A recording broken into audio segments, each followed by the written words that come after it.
jana priyam priyakaram nirmasaram pujitam nana shastra vicharanai. And now chapter 29, Expressions of Love for Krishna. Lokanang hitakarinam tribhuvane mannam saranyakanam nana shastra vicharanai. There are some bodily symptoms which express overwhelming ecstatic love, the abhachari bhava. They are counted at 33 as follows: disappointment, lamentation, humility, guilt, fatigue, intoxication, pride, doubt, apprehension, intense emotion, madness, forgetfulness, disease, confusion, death, laziness, inertness, bashfulness, concealment, remembrance, argumentativeness, anxiety, thoughtfulness, endurance, happiness, eagerness, violence, haughtiness, envy, impudence, dizziness, sleepiness, and alertness. Disappointment. When one is forced to act in a way which is forbidden, or to refrain from acting in a way which is proper, he becomes regretful and thinks himself dishonored. At that time, there is a sense of disappointment. In this kind of disappointment, one becomes full of anxiety, sheds tears, changes bodily color, feels humility, and breathes heavily. When Krishna, in punishing the Kalya serpent, appeared to have drowned himself in the poisonous water of the Yamuna, Nanda Maharaj addressed Yashoda Devi thus, quote, "My dear wife, Krishna has gone deep into the water, and so there is no longer any need to maintain our bodies, which are so full of sinful activities. Let us also enter into the poisonous water of the Yamuna and compensate for the sinful activities of our lives." Unquote. This is an instance of severe shock, wherein the devotee becomes greatly disappointed. When Krishna left Vrindavan, Subala, his intimate friend, decided to leave also. While leaving, Subala was contemplating that without Krishna there was no longer any pleasure to be found in Vrindavan. The analogy is given that as the bees go away from a flower that has no honey, Subala left Vrindavan when he found that there was no longer any relishable transcendental pleasure there. In Dana Keli Komudi, Srimati Radharani addresses one of her friends in this manner, quote, "My dear friend, if I cannot hear of the glorious activities of Krishna, it is better for me to become deaf. And because I am now unable to see him, it would be good for me to be a blind woman." Unquote. This is another instance of disappointment due to separation from Krishna.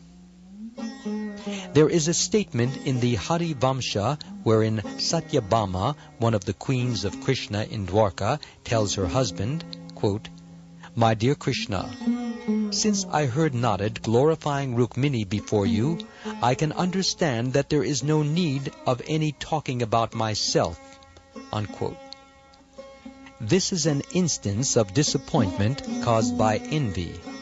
Rukmini and Satyabhama were co-wives, and because Krishna was husband of both, there naturally was some feminine envy between them. So when Satyabhama heard the glories of Rukmini, she was envious of her and thus became disappointed. In the 10th canto, 51st chapter, verse 47 of the Srimad Bhagavatam, there is this statement, quote, "My dear Krishna, I cannot say that it is only other people who are implicated in material existence, because I too am much entangled with the bodily concept of life. I am always too anxious about my family, home, wife, wealth, land, and kingdom. And because I have been so maddened by this material atmosphere, I am thinking now that my life has been simply spoiled." Unquote. This statement is an instance of disappointment caused by lamentation. According to Bharat Muni, this disappointment is inauspicious. But there are other learned scholars who have accepted such disappointment as being in the mood of neutrality and as being a preservative of ecstatic love.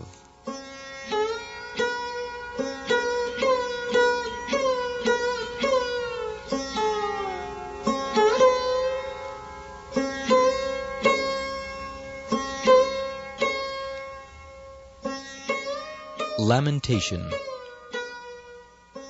When one is unsuccessful in achieving his desired goal of life, when one finds no fulfillment in his present occupation, when one finds himself in reversed conditions, and when one feels guilt, at such a time one is said to be in a state of lamentation.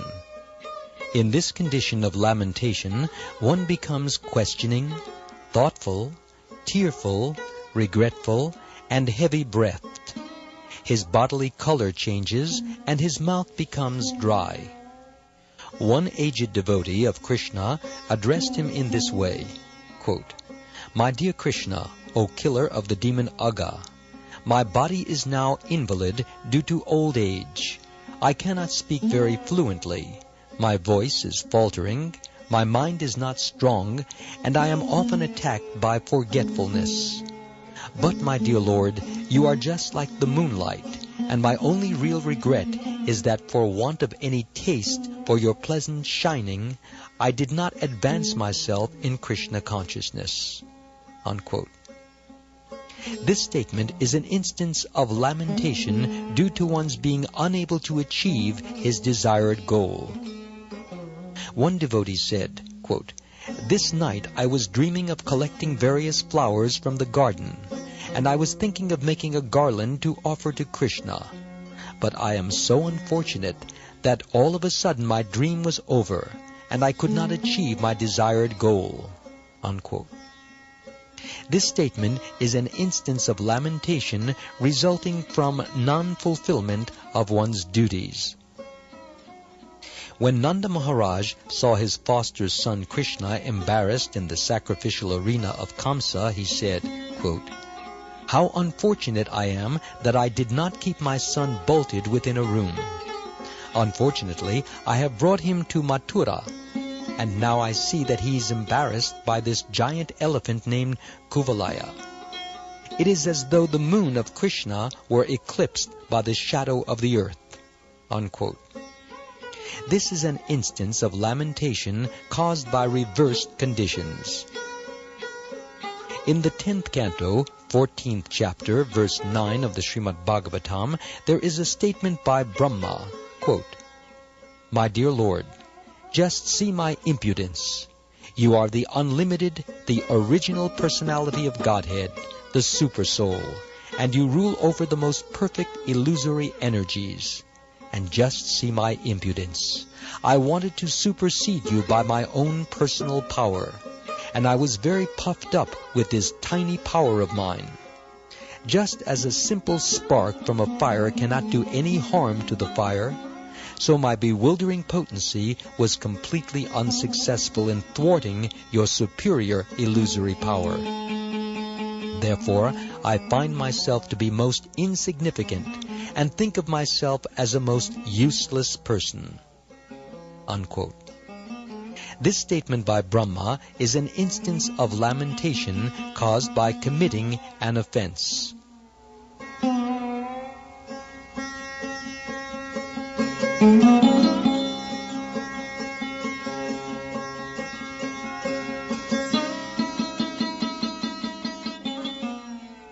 Humility.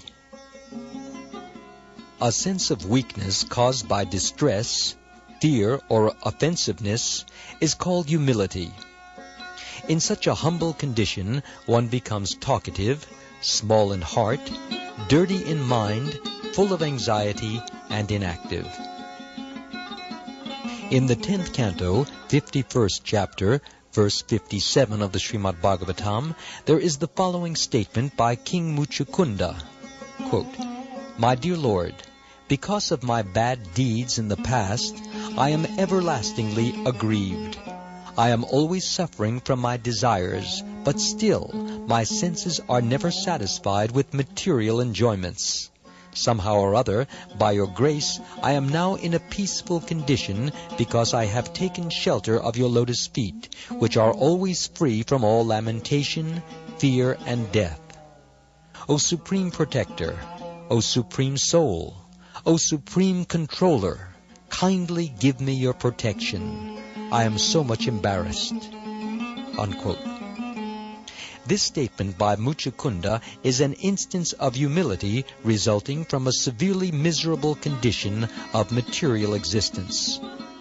When Uttara was attacked by the Brahmastra of Ashvatthama, she became afraid of losing her child, Maharaj Pariksit, who was still within the womb.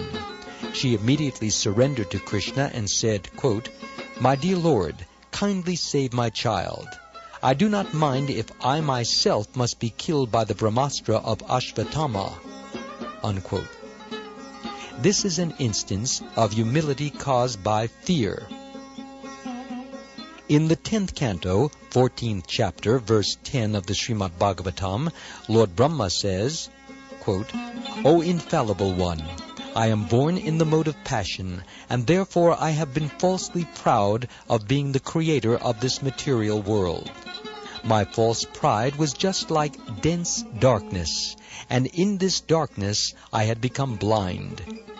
In my blindness I was considering myself a competitor to you, the Supreme Personality of Godhead. But, my dear Lord, even though I am accepted as the creator of this universe, I am eternally your servant. Therefore, kindly always be compassionate toward me and excuse me in that way." Unquote. I am eternally your servant.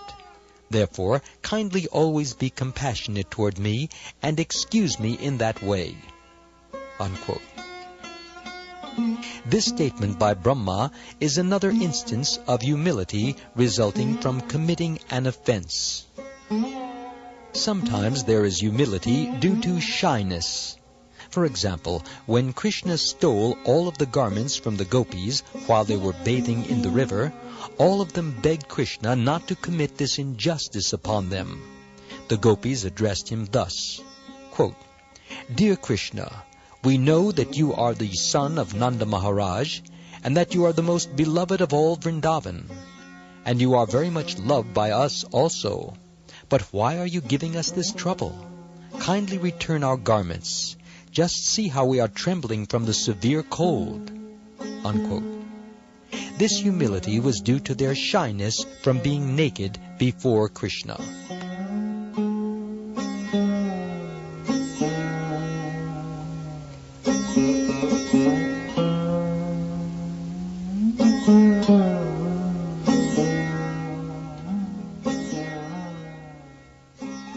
Guilt.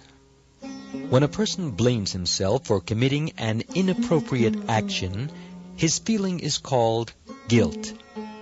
One day Srimati Radharani was churning yogurt for Krishna. At that time, the jeweled bangles on her hands were circling around, and she was also chanting the holy name of Krishna. All of a sudden she thought, quote, "I am chanting the holy name of Krishna, and my superiors, my mother-in-law and my sister-in-law, may hear me." Unquote. By this thought, Radharani became over-anxious. This is an instance of feeling guilty because of devotion to Krishna. One day, the beautiful-eyed Srimati Radharani entered into the forest to collect some flowers to prepare a garland for Krishna. While collecting the flowers, she became afraid that someone might see her, and she felt some fatigue and weakness. This is an instance of guilty feelings caused by labor for Krishna. There is a statement in Rasa Sudhakara that after passing the night with Krishna, Radharani became so weak that she was unable to get up from bed. When Krishna took her hand to help her, Radharani felt guilty about having passed the night with him.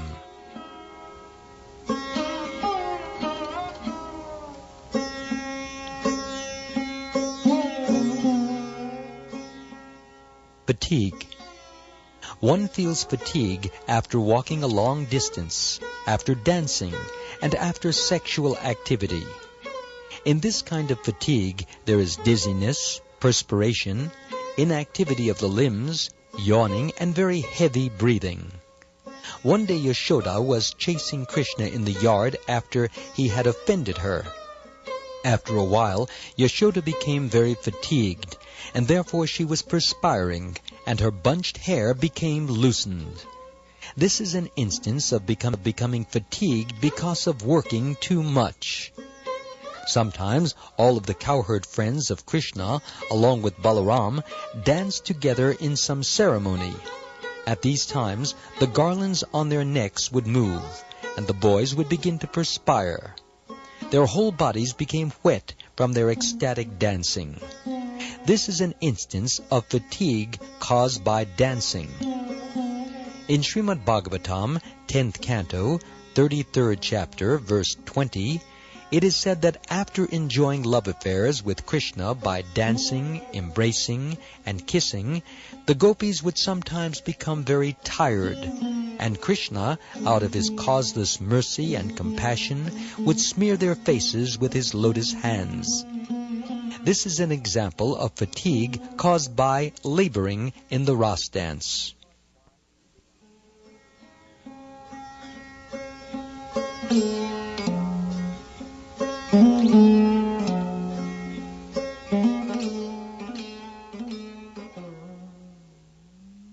Intoxication. When one becomes arrogant with false prestige due to drinking intoxicants or being too lustful, the voice becomes faulty, the eyes become swollen, and there are symptoms of redness on the body. There is a statement in the Lalita Madhava that Lord Baladev, intoxicated from drinking excessive quantities of honey, once began to address the ants.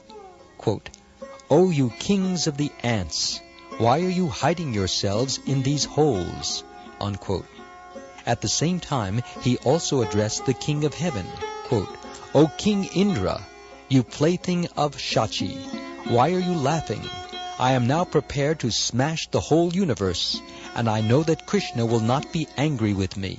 Unquote. Baladev, or Balaram, is the older brother of Krishna. He is an expansion of the Godhead himself, and therefore to be considered an incarnation of God, as explained in Srimad Bhagavatam. Then he addressed Krishna, quote, "My dear Krishna, tell me immediately why the whole world is trembling, and why the moon has become elongated. And O you members of the Yadu dynasty, why are you laughing at me? Please give me back my liquors made of honey from the Kadamba flower." Unquote. Srila Rupa Goswami prays that Lord Balaram will be pleased with all of us while he is thus talking just like an intoxicated person. In this state of intoxication, Balaram felt tired and lay down for rest. Generally, those who are exalted personalities lie down when they feel intoxicated, whereas those who are mediocre laugh and sing during intoxication, and those who are lowly use vulgar language and sometimes cry. Such intoxication is manifested according to different ages and mentalities. Srila Rupa Goswami does not describe further in this direction because there is no necessity for such a discussion. There is another description of the symptoms of intoxication in the person of Sri Radharani after she saw Krishna. Sometimes she was walking hither and thither. Sometimes she was laughing. Sometimes she was covering her face. Sometimes she was talking without any meaning. And sometimes she was praying to her associate gopis. Seeing these symptoms in Radharani, the gopis began to talk among themselves. Quote, "Just see how Radharani has become intoxicated simply by seeing Krishna before her." Unquote. This is an instance of ecstatic love in intoxication.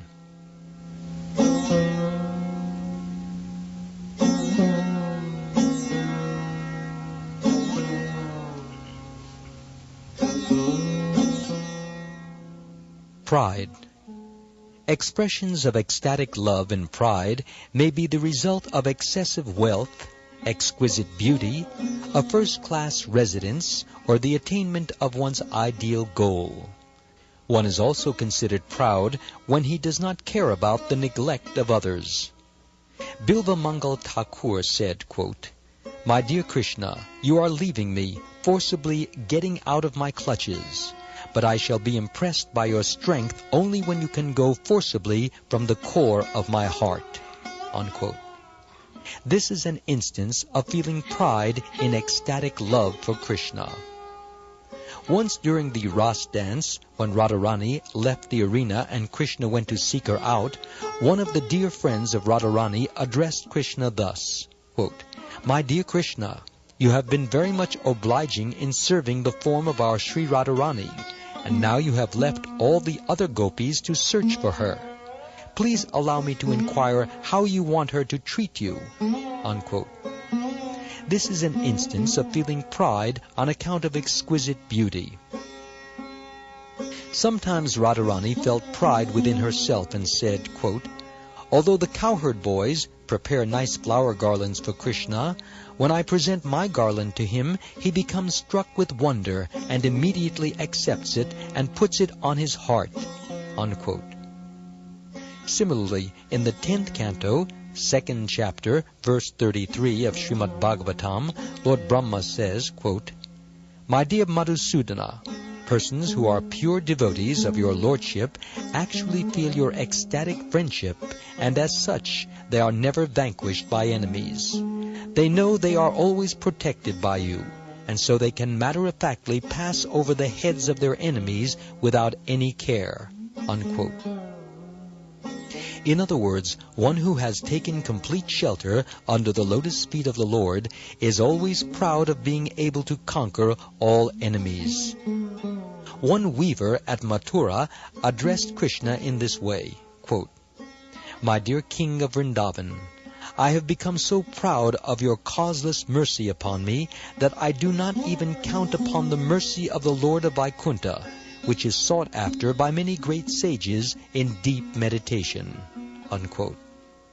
In other words, although the yogis and great sages sit in meditation upon Lord Vishnu, who is residing in Vaikuntha, a devotee of Krishna is so proud that he does not consider such meditation to be very valuable. This feeling of pride is due to one's having achieved the highest goal of life, Krishna.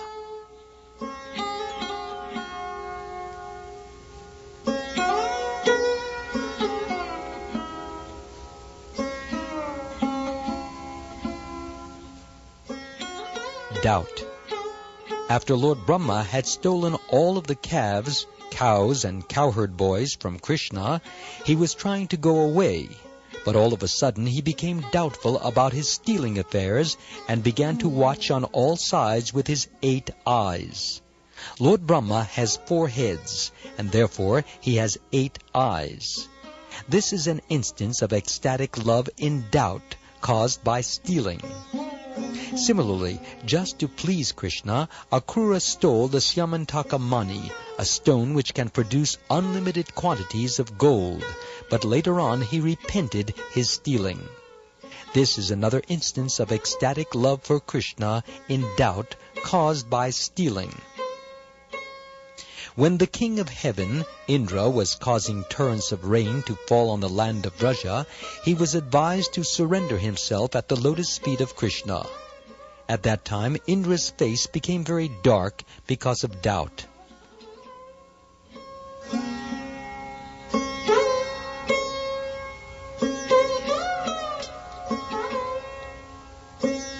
Apprehension. When a person becomes disturbed in his heart by seeing lightning in the sky, by seeing a ferocious animal, or by hearing a tumultuous sound, his state of mind is called apprehensive. In such a state of apprehension, one tries to take shelter of something which provides safety. There may be standing of the hairs on the body, trembling of the body, and sometimes the committing of mistakes. And sometimes the body may become stunned. In the Padyavali, there is the following statement, quote, "My dear friend, Krishna's residence in the demoniac circle at Mathura, under the supremacy of the king of demons, Kamsa, is causing me much worry." Unquote. This is one instance of apprehending some danger to Krishna in ecstatic love for him. When Vrishasura appeared in Vrindavan as a bull, all of the gopis became greatly affected with fear. Being perturbed in that way, they began to embrace the tamal trees.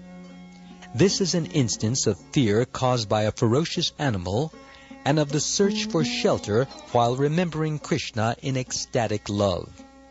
Upon hearing the jackals crying in the forest of Vrindavan, Mother Yashoda sometimes became very careful about keeping Krishna under her vigilance, fearing that Krishna might be attacked by them. This is an instance of ecstatic love for Krishna in fear caused by a tumultuous sound. This kind of fear is a little different from being actually afraid. When one is afraid of something, he can still think of past and future. But when there is this kind of ecstatic apprehension, there is no scope for such thinking.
Intense emotion.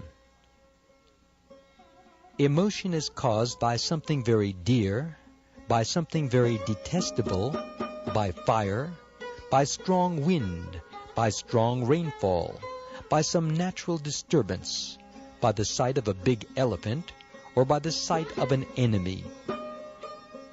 When there is emotion caused by seeing something very dear, one can speak very swiftly and use kind words.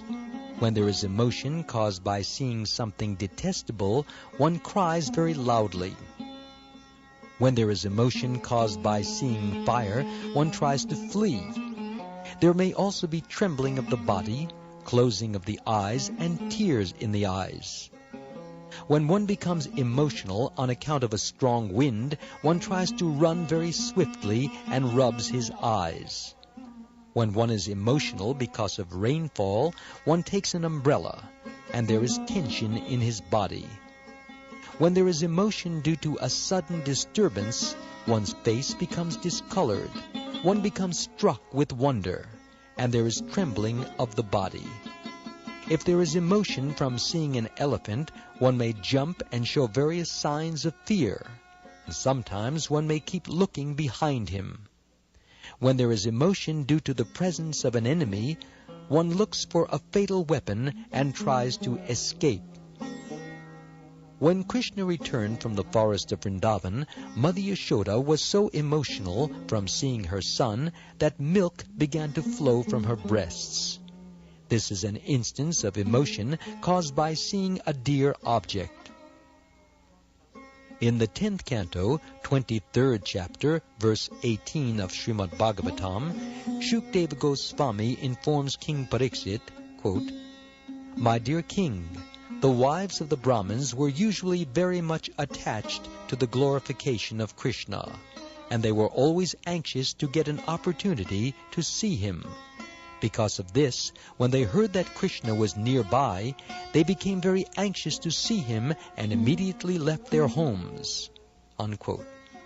This is an instance of emotional activity caused by the presence of someone very dear.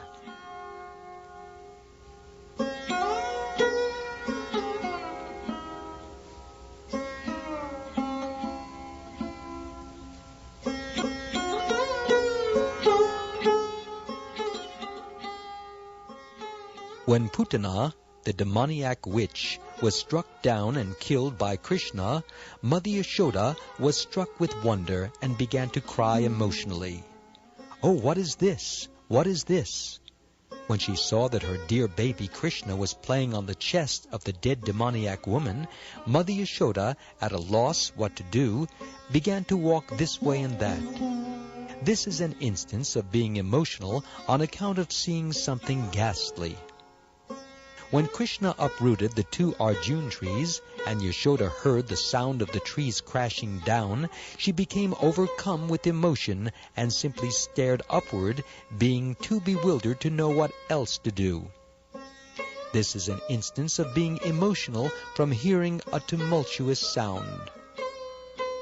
When there was a forest fire in Vrindavan, all the cowherd men assembled together and desperately appealed to Krishna for protection. This is an instance of emotion caused by fire. The whirlwind demon known as Trinarvrata once carried Krishna off from the ground and blew him around, along with some very big trees. At that time, Mother Yashoda could not see her son, and she was so disturbed that she began to walk this way and that. This is an instance of emotion caused by severe wind. In the 10th canto, 25th chapter, verse 11 of Srimad Bhagavatam, there is a description of Indra's causing severe torrents of rain at Vrindavan. All the cows and cowherd boys became so afflicted by the wind and cold that they all gathered together to take shelter under the lotus feet of Krishna.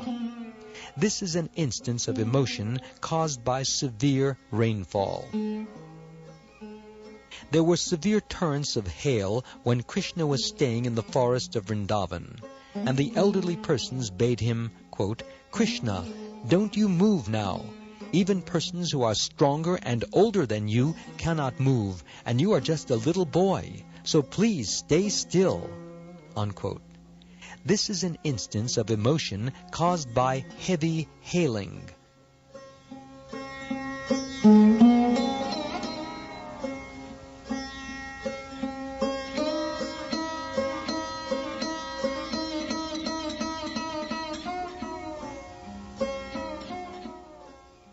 When Krishna was chastising Kaliya in the poisonous water of the Yamuna, Mother Yashoda began to speak emotionally. Quote, "Oh, see how the earth appears to be trembling. There appears to be an earth tremor, and in the sky tears are flying here and there. My dear son has entered into the poisonous water of the Yamuna. What shall I do now?" Unquote. This is an instance of emotion resulting from a natural disturbance. In the arena of Kamsa, when Krishna was attacked by big elephants, all of the ladies present began to address him in this way. Quote, "My dear boy, please leave this place immediately. Please leave this place immediately. Don't you see the big elephants coming to attack you? Your innocent gazing upon them is causing us too much perturbation." Unquote. Krishna then told Mother Yashoda, quote, "My dear mother, don't be perturbed by the appearance of the elephants and horses that are so forcibly coming and raising dust, causing blindness to these lotus-eyed women. Let even the Keshi demon come before me. My arms will still be adequate for victory, so please don't be perturbed." Unquote. In the Lalita Madhava, a friend tells Mother Yashoda, quote, "How wonderful it is that when the Shankachuda demon vast and strong as a great hill, attacked your Cupid-like beautiful son, there was no one present in Vrindavan to help, and yet the demon was killed by your little son. It appears to be due to the result of severe penances and austerities in your past lives that your son was saved in this way." Unquote. In the same Lalita Madhava, there is an account of Krishna's kidnapping Rukmini at her royal marriage ceremony.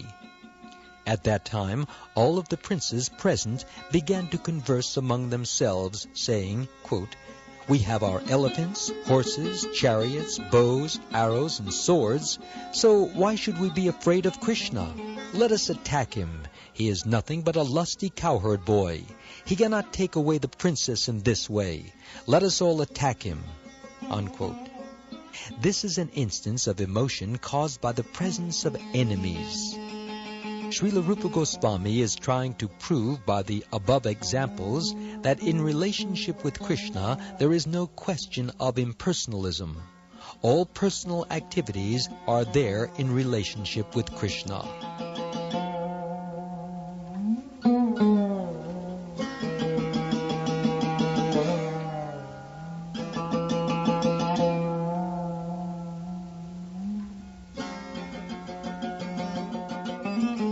Madness. Srila Bilva Mangala Thakur prays in his book as follows, quote, "Let Srimati Radharani purify the whole world, because she has surrendered herself completely unto Krishna. Out of her ecstatic love for him, she sometimes acted just like an adult person and attempted to churn yogurt, although there was no yogurt in the pot.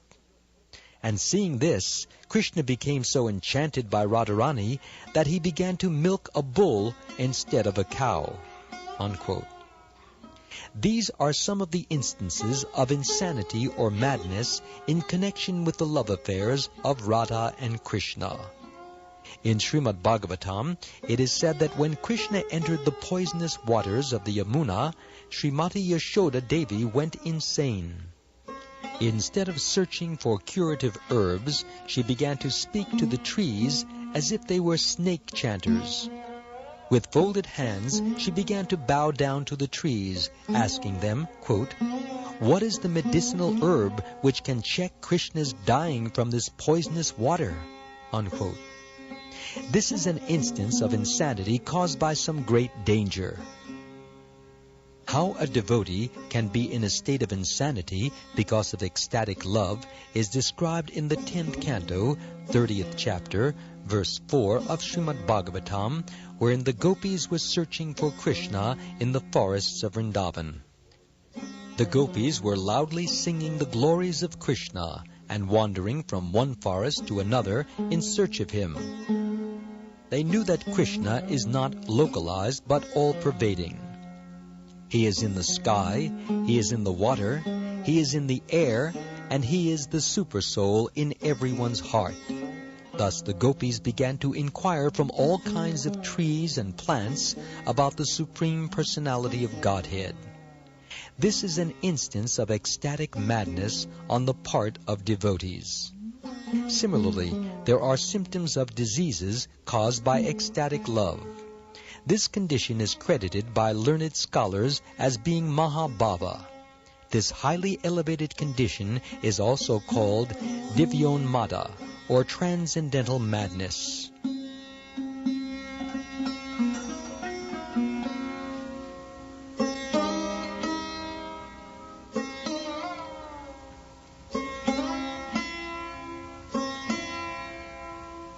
Forgetfulness. When Krishna was absent from Vrindavan and was staying in Mathura, Srimati Radharani sent news to him that his mother, the Queen of Vraja, was feeling such separation from him that there was foam coming from her mouth, like the foam on the shore of the ocean. And sometimes she was raising her arms like the waves of the ocean, and because of her intense feelings of separation, she was rolling on the ground and creating a tumultuous roaring sound. And sometimes she was remaining completely silent, like a calm sea. These symptoms of separation from Krishna are called apasmara, or forgetfulness. One completely forgets his position when he manifests these symptoms in ecstatic love. Another message was once sent to Krishna informing him that after he had killed Kamsa, one of Kamsa's demon friends had gone insane. This demon was foaming at the mouth, waving his arms and rolling on the ground. This demoniac demonstration is in relationship with Krishna in a ghastly humor. This mellow or flavor is one of the indirect relationships with Krishna. The first 5 kinds of relationships are called direct, and the other 7 are called indirect. Some way or other, the demon must have had some relationship with Krishna, because these symptoms developed when he heard that Krishna had already killed Kamsa. Srila Rupa Goswami remarks that there is also transcendental excellence in this kind of symptom.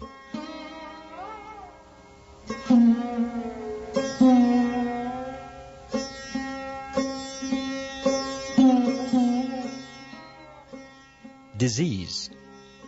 When Krishna was absent from Vrindavan and was staying at Mathura, some of his friends informed him, quote, "Dear Krishna, because of their separation from you, the inhabitants of Braja are so afflicted that they appear to be diseased. Their bodies are feverish, and they cannot move properly. They are simply lying down on the ground and breathing heavily." Unquote. In the 10th canto, 12th chapter, verse 44 of Srimad Bhagavatam, Maharaj Pariksit asked about Lord Ananta.